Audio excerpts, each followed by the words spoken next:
রাসূল যেভাবে জন্ম হয়েছিলেন সেইভাবে কোনো উম্মত জন্ম হতে পারবে? অনুসরণ অনুকরণ করবেটা কিভাবে? রাসূল যেভাবে দুধ পান করেছিলেন সেভাবে কোনো উম্মতে দুধ পান করতে পারবে?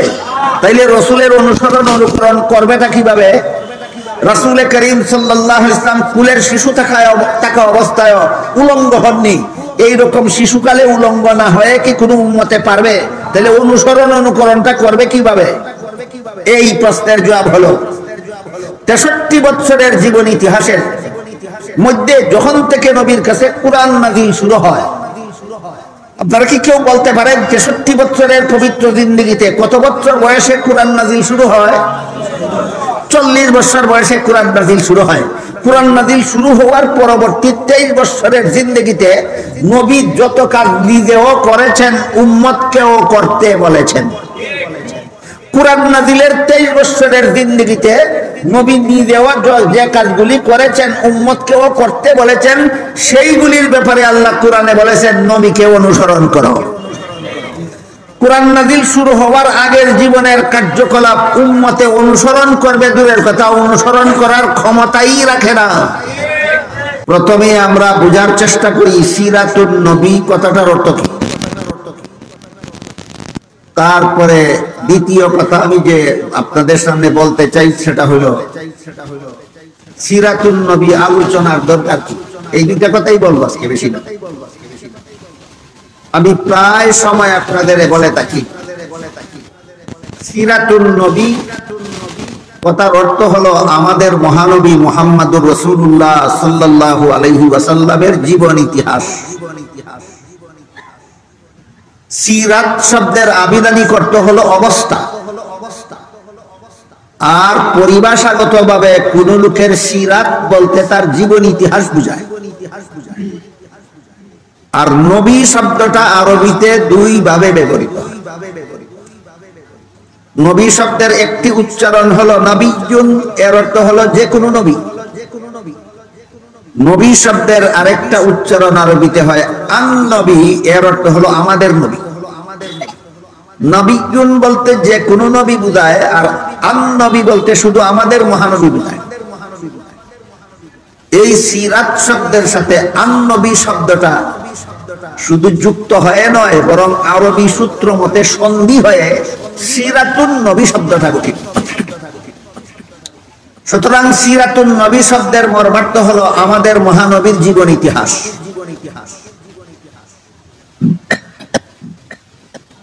এই পৃথিবীতে আমাদের নবীর জীবন ইতিহাস 63 বছর। 63 বছর আগে 1 রবিউল আউয়াল মাসে তিনি জন্মগ্রহণ করার মাধ্যমে এই পৃথিবীতে শুভাগমন করেছিলেন। আবার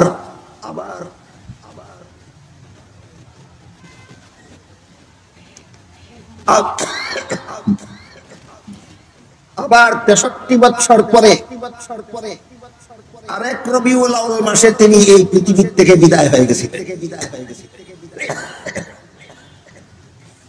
2 রবিউল আউয়ালের মধ্যবর্তী 63 বছর আমাদের মহানবী মুহাম্মদুর রাসূলুল্লাহ সাল্লাল্লাহু আলাইহি ওয়াসাল্লাম এই পৃথিবীতে বসবাস করেছেন। এই 63 বছরের পবিত্র জিন্দেগিকেই সিরাতুন নবী বলা হয়। গেল একটি প্রশ্নের জবাব, সিরাতুন নবী অর্থ কি। আরেকটি প্রশ্নের জবাব দিয়ে আমার কথা অতি সংক্ষেপেই আজকে শেষ করতে চাই, সেটি হলো সিরাতুন নবী আলোচনার দরকার কি। আমাদের নবীর 63 বছরের জীবন ইতিহাসের আলোচনার দরকার কি। এর কারণ হলো আমাদের নবীর জীবন ইতিহাসের অনেক কিছুকেই অনুসরণ করা, অনুকরণ করা উম্মত হিসাবে আমাদের সকলের কর্তব্য। এ মর্মে আল্লাহ কোরআনের এক আয়াতে বলেন, লাকাদ কানা লাকুম ফি রাসূলিল্লাহি উসওয়াতুন হাসানাতুন লিমান কানা ইয়ারজুল্লাহা ওয়াল ইয়াউমাল আখিরা ওয়া যাকারাল্লাহা কাসীরা। এর অর্থ হলো আল্লাহর রাসূলের মধ্যে তোমাদের জন্য অবশ্যই উত্তম আদর্শ রয়েছে। আপনারা কি মনে করেন রাসূল আমাদের আদর্শ অনুসরণ না করার জন্য না অনুসরণ করার জন্য? রাসূল আমাদের আদর্শ অনুকরণ না করার জন্য না অনুকরণ করার জন্য? সুতরাং সিরাতুল নবীর অনেক অংশ আছে উম্মতের অনুসরণ করতে হয়, অনুকরণ করতে হয়। আপনি যদি সিরাতুল নবী জানেনই না অথবা জানলেও মানেন না, কেউ সিরাতুল নবী জানে না, কেউ মানে না। সিরাতুল নবী যদি আপনি জানেন না অথবা মানেন না, তাহলে সিরাতুল নবীর যেসব অংশ উম্মতের জন্য অনুকরণ করা ফরজ, সিরাতুল নবীর কোন অংশ উম্মতের জন্য অনুকরণ করা ওয়াজিব, সিরাতুল নবীর কোন অংশ উম্মতের জন্য অনুকরণ করা সুন্নত। সিরাতুল নবী জানেন না অথবা মানেন না, ফরজ শিখবেন কোথায়? ওয়াজিব শিখবেন কোথায়?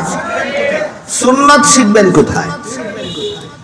কাজেই আল্লাহর যে বিধান পালন করা ফরজ, যে বিধান পালন করা ওয়াজিব, যে বিধান পালন করা সুন্নত, এইগুলি আল্লাহ রাসূল আদর্শ হিসেবে পালন করে উম্মতকে শিক্ষা দিয়েছেন। সুতরাং আল্লাহর ফরজ বিধান পালনের জন্য সিরাতুল নবী জানা দরকার, আল্লাহর ওয়াজিব বিধান পালনের জন্য সিরাতুল নবী জানা দরকার, আল্লাহর বিধান মতে যেই কাজ সুন্নত সেই কাজ করার জন্য সিরাতুল নবী জানতেও হবে, মানতেও হবে।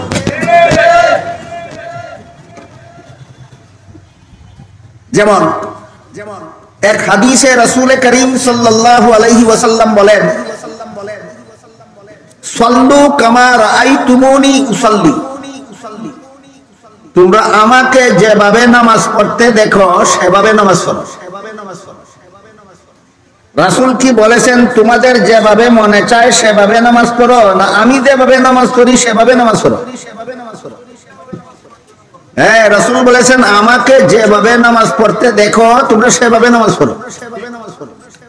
রাসূল কিভাবে নামাজ পড়তেন জানবেন কিভাবে সিরাতুল নবী না জানলে অথবা না মানলে? রাসূল কিভাবে নামাজ পড়তেন আপনি জানবেন কিভাবে সিরাতুল নবী যদি জানেন না অথবা মানেন না? কাজেই রাসূলের অনুসরণে, রাসূলের অনুকরণে যদি আল্লাহর বিধান পালন করতে হয় তাহলে সিরাতুল নবী জানতেও হবে, মানতেও হবে। 5 বেলার নামাজ ফরজ, আমরা সবাই জানি। এই ফরজ নামাজ কি আমাদের যেভাবে মনে চায় সেভাবে পড়বো, না নবী যেভাবে পড়েছেন সেভাবে পড়বো? নবী কিভাবে 5 বেলার ফরজ নামাজ পড়েছেন আপনি জানতে পারবেন সিরাতুল নবী না জানলে, সেভাবে পড়তে পারবেন সিরাতুল নবী না মানলে। এরপরে দেখুন, ঈদের নামাজ এবং ঈদের নামাজ ওয়াজিব, আশা করি আপনারা সকলে জানেন। ঈদের নামাজ ফরজ না ওয়াজিব? ঈদের নামাজ ফরজ না ওয়াজিব? ওয়াজিব। রাসূল যে বলেছেন তোমরা নামাজ পড়ো আমাকে যেভাবে নামাজ পড়তে দেখো, আমরা বিতিরের নামাজ পড়বো, ঈদের নামাজ পড়বো যার যেভাবে মনে চায় সেভাবে, না নবী যেভাবে পড়েছেন সেভাবে? নবী কিভাবে বিতিরের নামাজ পড়েছেন, নবী কিভাবে ঈদের নামাজ পড়েছেন সিরাতুল নবী জানলে বুঝবে, না না জানলে? সুতরাং না ফরজ নামাজ পড়তে পারবেন সিরাতুল নবী না জানলে, না ওয়াজিব নামাজ পড়তে পারবেন সিরাতুল নবী না জানলে। তারপরে দেখুন তাহাজ্জুদের নামাজ হলো সুন্নত, 5 বেলার নামাজ ফরজ, ঈদের নামাজ ওয়াজিব, তাহাজ্জুদের নামাজ সুন্নত। তাহাজ্জুদের নামাজ পড়বেন আপনার যেভাবে মনে চায় সেভাবে, না নবী যেভাবে পড়েছেন সেভাবে? নবী কিভাবে তাহাজ্জুদের নামাজ পড়েছেন জানবেন কিভাবে সিরাতুল নবী না জানলে অথবা না মানলে? কাজেই মুসলমানের জিন্দেগিতে ইসলামের কোন একটি বিধান পালন সম্ভব নয় সিরাতুল নবী না জানলে অথবা সিরাতুল নবী না মানলে। কাজেই নবীর জীবনের ইতিহাসের যে অংশ জানা না জানার উপর ফরজ আমল করতে না পারা না পারা নির্ভর করে। সিরাতুল নবীর সেই অংশ জানা ফরজ, সিরাতুল নবীর যে অংশ জানা না জানার উপর কোন ওয়াজিব আমল করা না করা নির্ভর করে। সিরাতুল নবীর সেই অংশ জানা ওয়াজিব, সিরাতুল নবীর যে অংশ জানা না জানার উপর সুন্নত আমল করা না করা নির্ভর করে সিরাতুন নবীর সেই অংশের আলোচনা করা, শোনা, বুঝা সুন্নত। তাইলে সিরাতুন নবী অর্থ যে নবীর জীবন ইতিহাস, নবীর জীবন ইতিহাসের কোন অংশ জানা ফরজ, যে অংশ না জানলে ফরজ আমল করা যাবে না। সিরাতুন নবীর কোন অংশ জানা ওয়াজিব, যে অংশ না জানলে ওয়াজিব আমল করা যাবে না। সিরাতুন নবীর কোন অংশ জানা সুন্নত, যে অংশ না জানলে সুন্নত আমল করা যাবে না। আর সিরাতুন নবীর এমন কিছু অংশ আছে যেগুলি না জানলেও ফরজ আমল করা যাবে, যেইগুলি না জানলেও ওয়াজিব আমল করা যাবে, যেইগুলি না জানলেও সুন্নত আমল করা যাবে। এইগুলি জানা না জানার উপর না কোনো ফরজ আমল নির্ভরশীল, না কোনো ওয়াজিব আমল নির্ভরশীল, না কোনো সুন্নত আমল নির্ভরশীল। এগুলি জানলেও আপনি ফরজ ওয়াজিব সুন্নত আমল করতে পারবেন, এগুলি না জানলেও আপনি ফরজ ওয়াজিব সুন্নত আমল করতে পারবেন। সিরাতুন নবীর সেই অংশটা, যে অংশ না জানলেও ফরজ আমল করা যায়, যে অংশ না জানলেও ওয়াজিব আমল করা যায়, যে অংশ না জানলেও সুন্নাত আমল করা যায়, সিরাতুন নবীর সেই অংশটাও আলোচনা করা নফল বন্দেগীর সওয়াব। তাহলে সিরাতুন নবীর সর্বমোট 4টা অংশ। এক অংশ জানা ফরজ, এক অংশ জানা ওয়াজিব, এক অংশ জানা সুন্নত, এক অংশ জানা নফল। সিরাতুন নবীর সর্বমোট কটা অংশ বুঝলাম আমরা? দেখুন 4টা। সিরাতুন নবীর এক অংশ জানা ফরজ, এক অংশ জানা ওয়াজিব, এক অংশ জানা সুন্নত, এক অংশ জানা নফল। কোন অংশ জানা ফরজ, যেটা না জানলে ফরজ আমল করা যায় না। কোন অংশ জানা ওয়াজিব, যেটা না জানলে ওয়াজিব আমল করা যায় না। কোন অংশ জানা সুন্নত, যেটা না জানলে সুন্নত আমল করা যায় না। সিরাতুন নবীর কোন অংশ জানা নফল, যেটা না জানলেও ফরজ আমল করা যায়, ওয়াজিব আমল করা যায়, সুন্নত আমল করা যায়। কোন আমল করা নির্ভরশীল নয়, জানেন আর না জানেন সব আমলই করতে পারবেন, এমন অংশের আলোচনা করাও নফল বন্দেগীর সওয়াব। এবারে এর উদাহরণ শুনেন। আমাদের নবী মুহাম্মদুর রাসূলুল্লাহ সাল্লাল্লাহু আলাইহি ওয়াসাল্লাম রবিউল আউয়াল মাসের একদল ঐতিহাসিকদের মতে 12 তারিখ রবিউল আউয়াল মাসের 12 তারিখ জন্মগ্রহণ করেছিল। সমস্ত ঐতিহাসিক এই ব্যাপারে একমত নয়। কাজে একমত আর দ্বিমতের আলোচনায় আমি আজকে যাচ্ছি না। আমি আপাতত ধরে নিলাম যারা 12 তারিখের কথা বলেছেন তাদের কথাটাই ধরে নিলাম। একদল ঐতিহাসিকদের মতে আমাদের নবী মুহাম্মদুর রাসূলুল্লাহ সাল্লাল্লাহু আলাইহি ওয়াসাল্লাম রবিউল আউয়াল মাসের 12 তারিখ জন্মগ্রহণ করেছিলেন।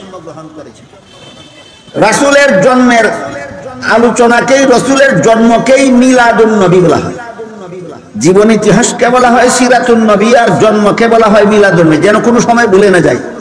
63 বছরের জীবন ইতিহাসকে বলা হয় সিরাতুন নবী, আর নবীর জন্মের ঘটনাকে বলে মিলাদুন। রাসূল যে জন্মগ্রহণ করেছিলেন, রাসূল করিম সাল্লাল্লাহু আলাইহি ওয়াসাল্লাম মায়ের গর্ভ থেকে খতনাকৃত অবস্থায় জন্মগ্রহণ করেছেন। অন্যান্য মানুষ জন্ম হওয়ার পরে খতনা করা হয়, রাসূলকে আল্লাহর কুদরতি ব্যবস্থায় খতনা করা অবস্থায় আল্লাহ ভূমিষ্ঠ করাইছেন। বুঝে থাকলে বলুন, রাসূল কি জন্মের পরে খতনা করার দরকার ছিল, না খতনা করা অবস্থায় জন্মগ্রহণ করেছেন?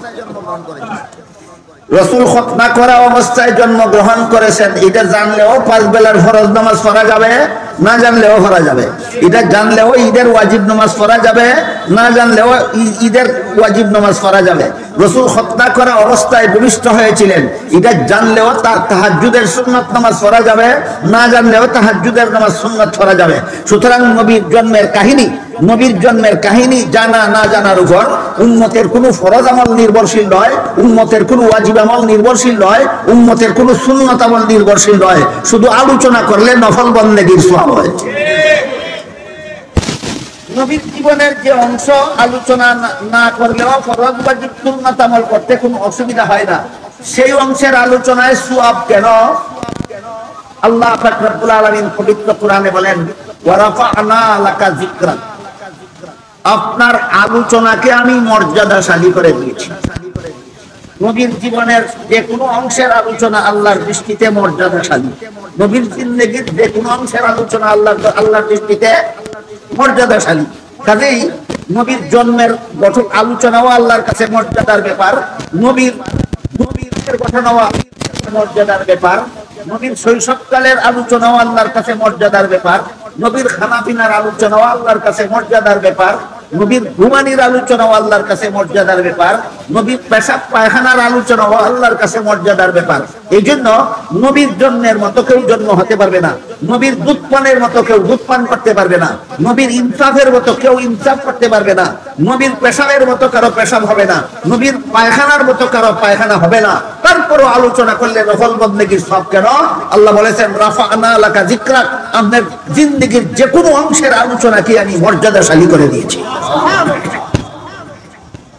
গেল নবী জন্ম হয়েছিলেন কিভাবে? এক নম্বর, নবী জন্ম হয়েছিলেন খতনাকৃত অবস্থায়। আরেক বিবরণে উল্লেখ আছে নবী জন্ম হয়েছিলেন নার কাটা অবস্থায়। সন্তান মায়ের গর্ভে থাকাকালে সন্তানের নাভির সাথে মায়ের গর্ভতলীর একটা নলের সংযোগ থাকে, এই নল দিয়া মায়ের শরীরের রক্ত সন্তানের শরীরে পৌঁছে। এই জন্য মায়ের গর্ভে প্রায় বছর খানেক সময় তাকে, কিন্তু তার কোনো খাদ্যের দরকার হয় না, কারণ আমরা যে খাদ্য খাই সেই খাদ্য খাইলে পরে শরীরে রক্ত উৎপাদন হয়। গর্ভের সন্তানের শরীরে রক্ত উৎপাদন হতে হয় না, মায়ের শরীরের রক্ত তার শরীরে একটা নল দিয়ে পৌঁছে যায়, এই জন্য তার খাদ্যের দরকার হয় না। ভূমিষ্ঠ হওয়ার পরে গর্ভতলীর সাথে সংযুক্ত সেই নলটা কেটে দিতে হয়, এটাকে আমাদের আঞ্চলিক পরিভাষায় নার কাটা বলা হয়। আমাদের নবী মায়ের গর্ভ থেকে নার কাটা অবস্থায় ভূমিষ্ঠ হয়েছিলেন।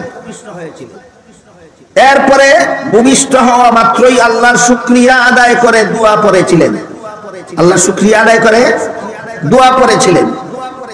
মা আমেনার গর্ভ থেকে ভূমিষ্ঠ হলেও দুধ পান করেছিলেন দুধ মা হালিমা সাদিয়া রাদিয়াল্লাহু আনহা। আপনারা বলুন, হালিমার নিজের কোনো সন্তান জন্ম না হলে আমেনার সন্তানকে দুধ পান করাতে পারতেন? কাজেই হালিমার নিজেরও দুধ পানকারী একটা শিশু ছেলে ছিল, এই জন্য হালিমা নিজের ছেলেকেও দুধ পান করাতেন, আমেনার ছেলেকেও দুধ পান করাতেন। এমত অবস্থায় হালিমার দুধ পানকারী সন্তান কজন হলো? 2 জন। এই জন্য মুহাম্মদুর রাসূলুল্লাহ সাল্লাল্লাহু আলাইহি ওয়াসাল্লাম দুধ মা হালিমার 1 স্তনের দুধ নিজে পান করতেন, আর 1 স্তনের দুধ তার দুধ ভাইয়ের জন্য রেখে দিতেন। এই বিষয়গুলি না জানলে আপনি 5 বেলার ফরজ নামাজ পড়তে পারবেন না, না পারবেন? এই বিষয়গুলি না জানলে আপনি ঈদের ওয়াজিব নামাজ, বিতিরের ওয়াজিব নামাজ পড়তে পারবেন না, পারবেন? এই বিষয়গুলি না জানলে আপনি সুন্নত তাহাজ্জুদের সুন্নত নামাজ পড়তে পারবেন না, পারবেন? তাহলে এইগুলি জানা না জানার উপর উম্মতের কোনো ফরজ আমল নির্ভরশীল নয়, ওয়াজিব আমল নির্ভরশীল নয়, সুন্নত আমল নির্ভরশীল নয়।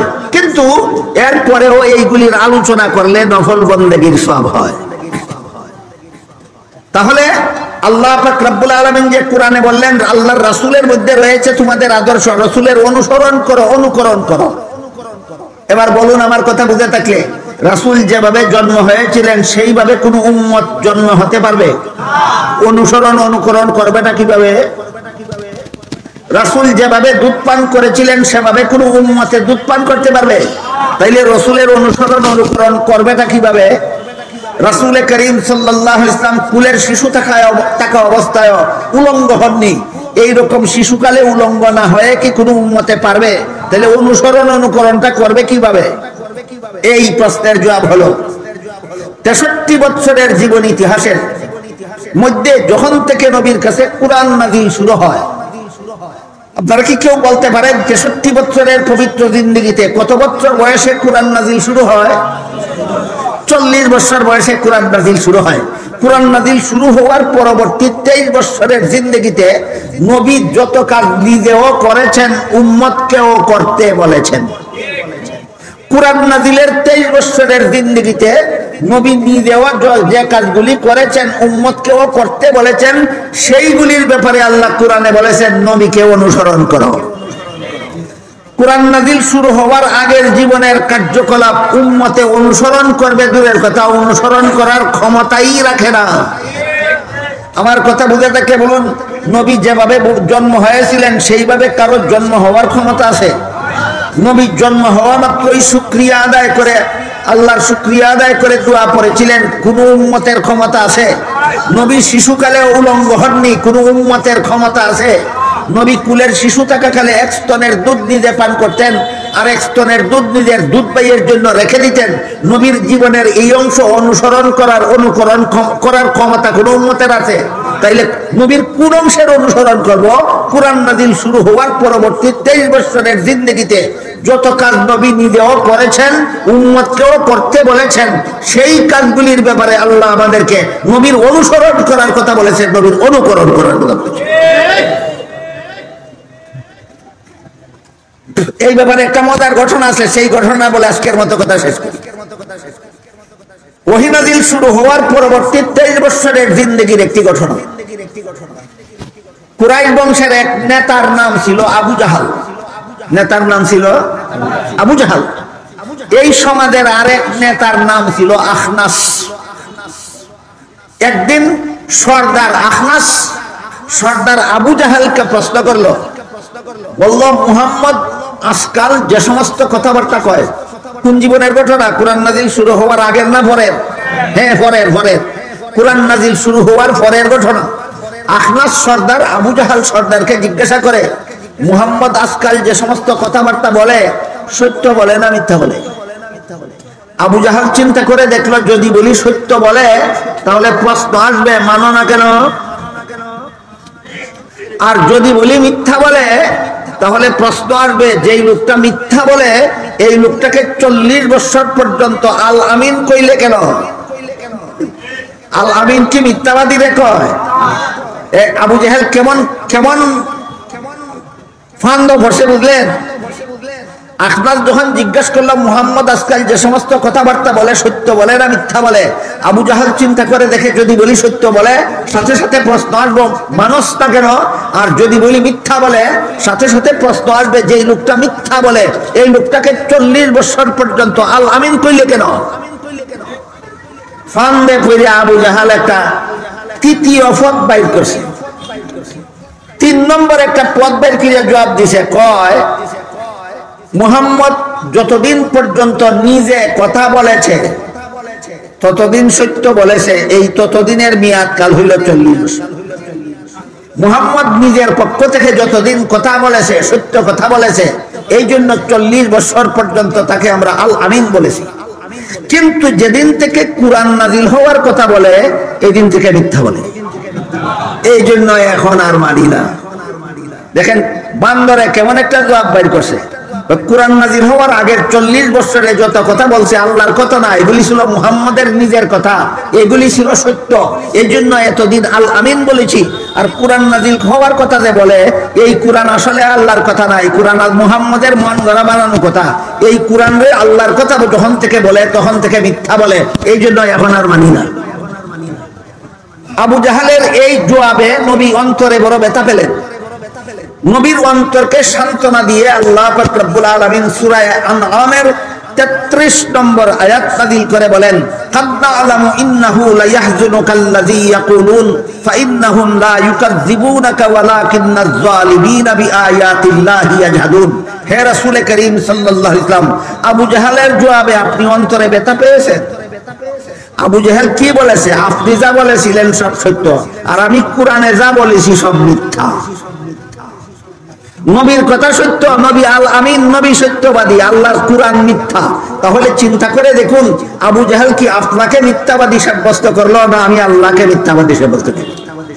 নবীর কয় আল আমিন, নবীর প্রশংসা করে, নবীর গুণ গায়, আর আল্লাহর কুরআন মানে না। গুণ গায় নবীর, কুরআন মানে না আল্লাহর। গুণ গায় নবীর, কুরআন মানে না আল্লাহর। গুণ গায় নবীর, কুরআন মানে না আল্লাহর। এইটা কোনো মুসলমানের চরিত্র নয়, এটা আবু জাহালের চরিত্র। নবীর গুণ গাইল কতদিন? কুরআন নাযিল হওয়া শুরু হয়নি যতদিন কুরআন নাযিল শুরু হয়নি ততদিন নবীর গুণ গাইছে। যখন থেকে কুরআন নাযিল শুরু হয়েছে তখন নবীরে মিথ্যাবাদী বলে আখ্যায়িত করেছে। এই জন্য আল্লাহ বলেন, ফাইন্নাহুম লা ইউকাযযিবুনাকা ওয়ালাকিন্নাজ যালিমিনা বিআয়াতিল্লাহি ইয়াজহাদুন। এরা তো আপনাকে মিথ্যাবাদী বলে না, আপনি 40 বছর পর্যন্ত যত কথা বলেছেন সত্য বলেছেন, আপনি সত্যবাদী, আপনি আল আমিন। আর কুরআনে আমি যত কথা বলেছি সেইগুলিকে মিথ্যা আখ্যায়িত করে। সুতরাং দুশমনগুলি আপনার দুশমন না, দুশমনগুলি স্বয়ং আমি আল্লাহর দুশমন।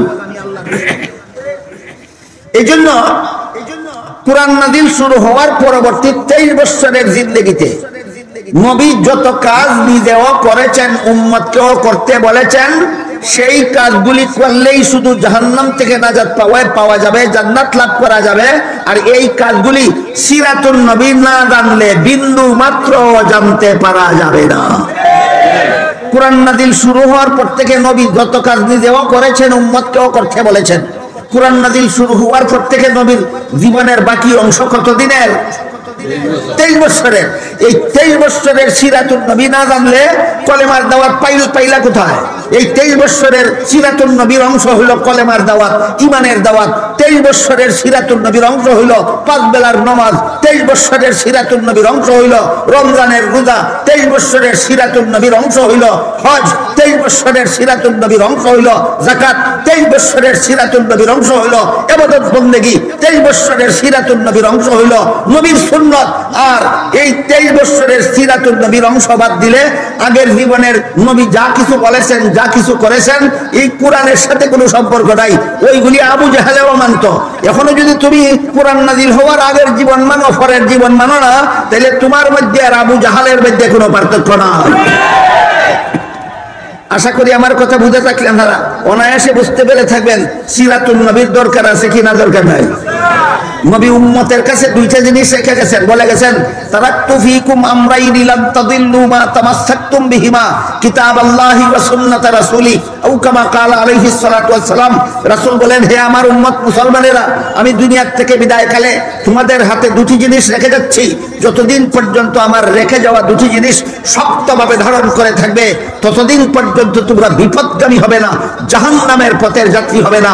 একটি জিনিসের নাম হলো আল্লাহর কিতাব কোরআন, দ্বিতীয় জিনিসটার নাম হলো রাসূলের সুন্নাহ হাদিস। এই কোরআন আর হাদিস তোমাদের কাছে রেখে গেলাম। যতদিন পর্যন্ত কোরআন আর হাদিস মতো জীবন যাপন করবে, ততদিন তোমরা জাহান্নামের পথের যাত্রী হবে না। এবার বুঝে থাকলে বলুন, কোরআন নবী উম্মতের কাছে রেখে গেছেন, কোরআন নবী আল্লাহর কাছ থেকে প্রাপ্ত হয়েছেন 40 বছরের জিন্দেগিতে না 23 বছরের জিন্দেগিতে? তুমি যদি 23 বছরের সিরাতুন নবী মানো না, তোমার পক্ষে কোরআন মানার কোনো পথ নাই। এই 30 পারা কোরআনের ব্যাখ্যা স্বরূপ আল্লাহর রাসূল প্রায় 10 লক্ষ হাদিস উম্মতের হাতে রেখে গেছেন। বলে গেছেন, হাদিসের অনুসরণে জীবন যাপন করলে তোমরা জাহান্নামী হবে না। এই 10 লক্ষ হাদিসের সম্পর্ক আগের 40 বছরের সাথে নয়, পরবর্তী 23 বছরের সাথে। সুতরাং সিরাতুন নবীর 23 বছর যদি মানেন না, আপনার কোরআন মানার কোনো পথ নাই। সিরাতুন নবীর 23 বছর যদি মানেন না, আপনার হাদিস মানার কোনো পথ নাই। সিরাতুন নবীর 23 বছর যদি মানেন না, আপনার কলেমা মানার কোনো পথ নাই। সিরাতুন নবীর 23 বছর যদি মানেন না, আপনার নামাজ মানার কোনো পথ নাই। সিরাতুন নবীর 23 বছর যদি মানেন না, আপনার রোজা মানার কোনো পথ নাই। সিরাতুন নবীর 23 বছর যদি মানেন না, আপনার ইসলামের কোনো বিধিবিধান মানার কোনো পথ নাই। সুতরাং ইসলাম ধর্মের শুরু থেকে শেষ পর্যন্ত যত বিধি বিধান আছে, সবগুলির সম্পর্ক হইল সিরাতুন নবীর সাথে। কোন বিধান ফরজ, এইটা জানার জন্য সিরাতুন নবীর এক অংশ জানা ফরজ।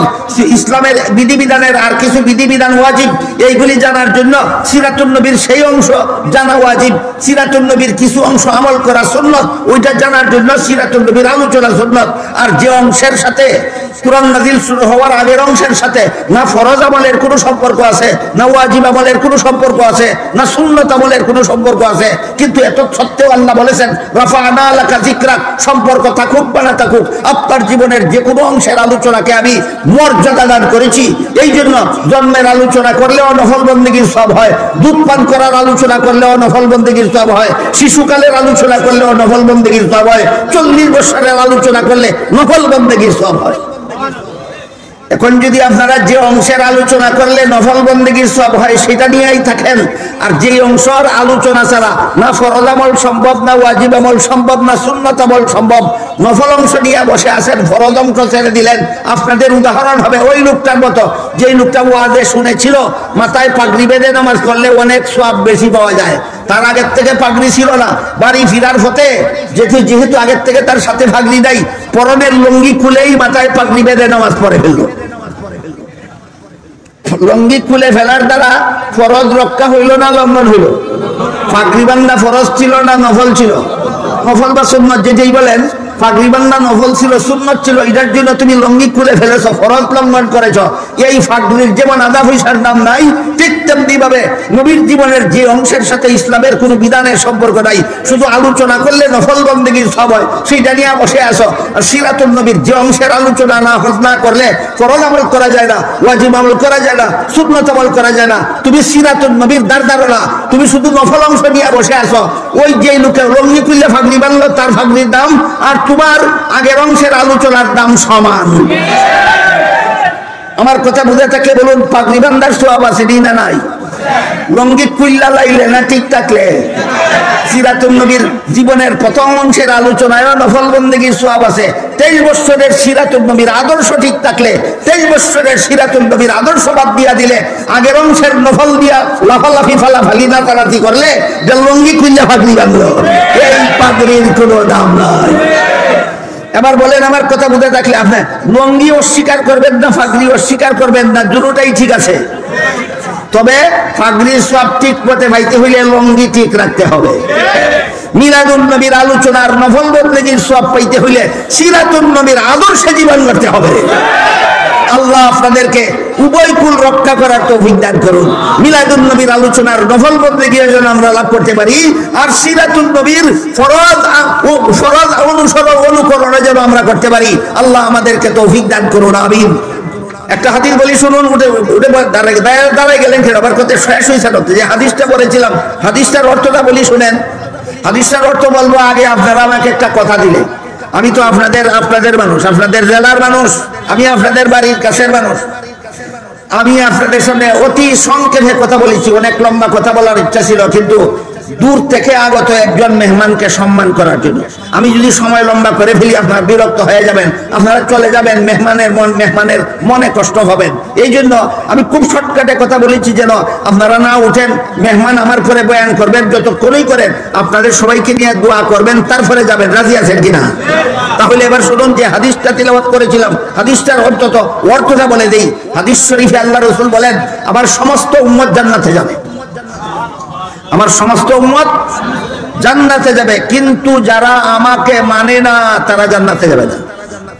আজকালকার সমাজে এইটা নিয়েই বড় ধাক্কাধাক্কি, ঠেলাঠেলি, এইটা নিয়েই বড় হানাহানি, মারামারি।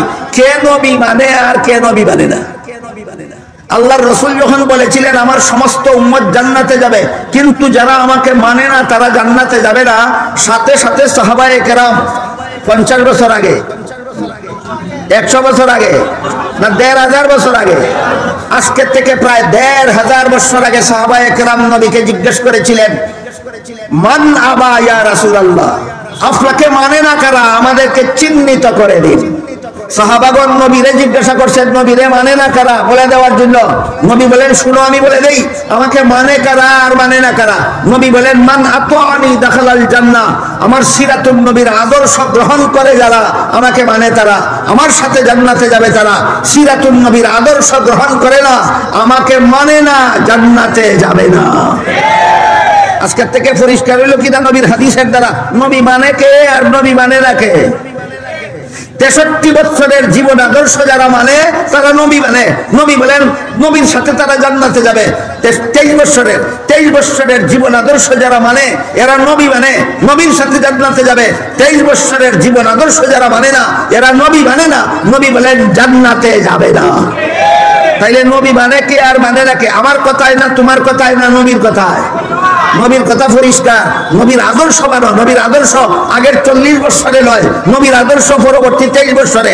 নবীর আদর্শ মানো, যান নবীর সাথে জান্নাতে যাও। নবীর আদর্শ হইল পরবর্তী 23 বছরে 16টাই সিরাতুন নবীর সাথে সম্পর্কিত, মানলে তুমি জান্নাতি। আল্লাহর রাসূল বলেন, এ আমার জীবন আদর্শ যারা মানে না এরা জান্নাতি নয়, এরা জাহান্নামী। আল্লাহ আপনাদেরকে আমাদেরকে এই নবীর হাদিস মতো যেভাবে নবী মানার কথা নবী বলেছেন সেভাবে নবী মেনে নবীর সাথে জান্নাতি হওয়ার সৌভাগ্য দান করুন। সবাই বলুন আমিন। মেহেরবানি করে মেহমানের ইজ্জত রক্ষার্থে, সম্মান রক্ষার্থে তিনি যদি শর্টকাটেও কথা বলেন তবুও মেহেরবানি করে আপনারা বসা থাকবেন এবং তার সাথে আপনারা দোয়া করে যাবেন। এই আবেদনটা বড় দূরে আপনাদের কাছে এই আবেদনটা রেখে আমি সংক্ষিপ্ত আলোচনা এখানে শেষ করলাম। ওয়া আখিরু দাওয়ানা আনিল হামদুলিল্লাহি রাব্বিল আলামিন।